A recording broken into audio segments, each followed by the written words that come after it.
Everyone, आज हम बात करेंगे पंडित धीरेन्द्र शास्त्री जी के बारे में कि आखिर वो विवाद में क्यों आए और कैसे एक वक्त की रोटी के लिए तरसने वाला व्यक्ति आज विवादों में घिरा हुआ है। क्या वो सच में चमत्कार करते हैं? उनका जन्म कहाँ हुआ? उन्होंने शिक्षा दीक्षा क्या थी? इस सब के बारे में हम आज की वीडियो में विस्तार से चर्चा करेंगे, तो हमारे साथ बने रहिए और जानिए पंडित धीरेन्द्र शास्त्री के बारे में सब कुछ। आखिर पंडित धीरेन्द्र शास्त्री हैं कौन? पूरा विवाद क्या है? बागेश्वर धाम क्या है? क्या सच में पंडित धीरेन्द्र शास्त्री के पास कोई दिव्य शक्ति है? आइए समझते हैं। मध्य प्रदेश के बागेश्वर धाम सरकार पंडित धीरेन्द्र शास्त्री जी आजकल चर्चा में है। ये चर्चा नागपुर से शुरू हुई जब पंडित धीरेन्द्र शास्त्री पर अंधविश्वास फैलाने का आरोप लगा।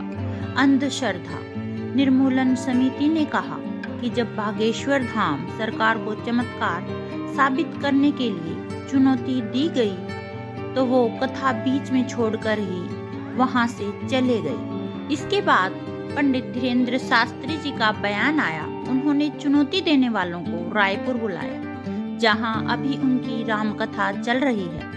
शुक्रवार को पंडित धीरेन्द्र शास्त्री ने कई मीडिया कर्मियों के सामने चमत्कार करने का दावा किया। एक नेशनल न्यूज चैनल के रिपोर्टर के चाचा का नाम लेकर मंच से बुलाया। अब ये वीडियो भी तेजी से वायरल हो रहा है। पंडित धीरेन्द्र शास्त्री के अनुयायी इसे चमत्कार मानते हैं। तो फिर आगे विवाद है क्या और कैसे ये विवाद शुरू हुआ, आइए जानते हैं।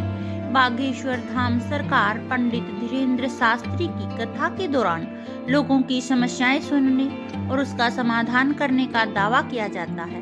कहा जाता है कि भूत प्रेत से लेकर बीमारी तक का इलाज बाबा की कथा में होता है। बाबा के समर्थक दावा करते हैं कि बागेश्वर धाम सरकार इंसान को देखते ही उसकी हर परेशानी को जान लेते हैं और उसका समाधान करते हैं।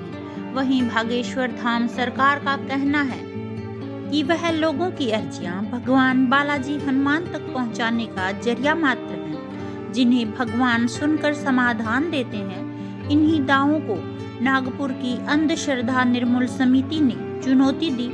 वहीं से विवाद की शुरुआत हुई। ये अब हम जानते हैं बागेश्वर धाम का इतिहास कि ये कहाँ है और कैसे प्रसिद्ध हुआ। छतरपुर के पास एक जगह है गढ़ा, यहीं पर बागेश्वर धाम है। यहाँ बालाजी हनुमान जी का मंदिर है। हर मंगलवार को बालाजी हनुमान जी के दर्शन को भारी भीड़ उमड़ती है। धीरे धीरे इस दरबार को लोग बागेश्वर धाम सरकार के नाम से पुकारने लगे। ये मंदिर सैकड़ों साल पुराना बताया जाता है।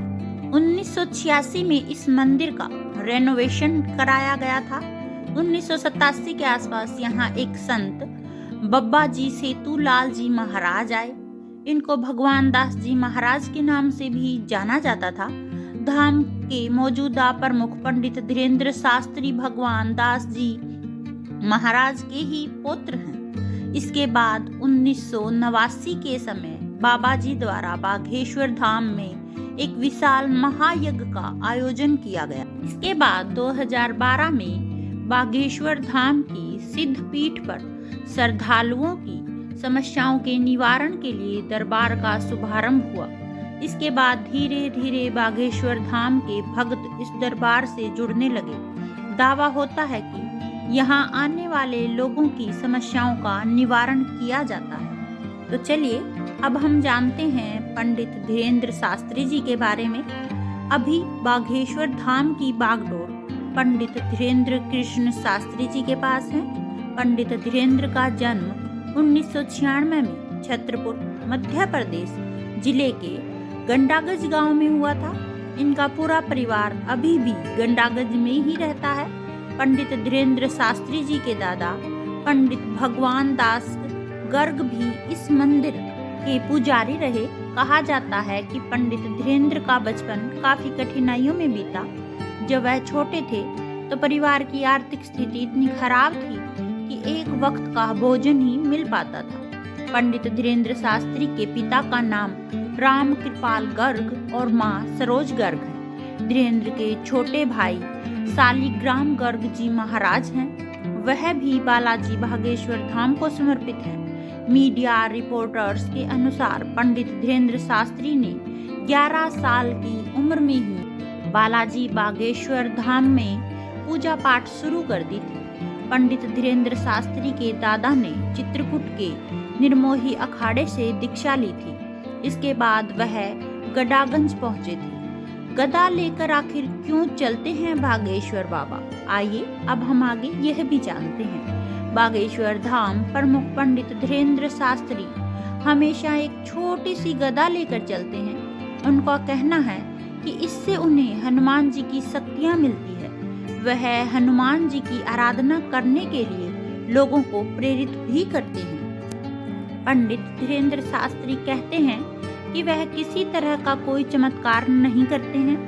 वह तो सिर्फ बालाजी हनुमान जी के सामने लोगों की अर्जियां लगाते हैं, जिसे बालाजी स्वीकार कर लेते हैं। इससे आम लोगों को फायदा होता है। अंधविश्वास का विवाद सामने आने के बाद भी पंडित धीरेन्द्र शास्त्री ने सफाई पेश की। उन्होंने कहा कि वह अपने दरबार में किसी को बुलाते नहीं हैं, लोग खुद की मर्जी से आते हैं। वह तो सिर्फ लोगों की अर्जियों को भगवान के सामने रखते हैं, बाकी सब कुछ भगवान की तरफ से होता है। इसमें वह कोई भी चमत्कार नहीं करते हैं। तो आप लोगों का इस बारे में क्या कहना है और आप लोग इस बारे में क्या सोचते हैं? प्लीज़ हमें कमेंट करके ज़रूर बताइए। और अगर आपको हमारी वीडियो और इन्फॉर्मेशन अच्छी लगी है तो प्लीज़ वीडियो को लाइक, शेयर और चैनल को सब्सक्राइब कर दें। जल्दी ही मिलते हैं एक नई कहानी और नई सीख के साथ।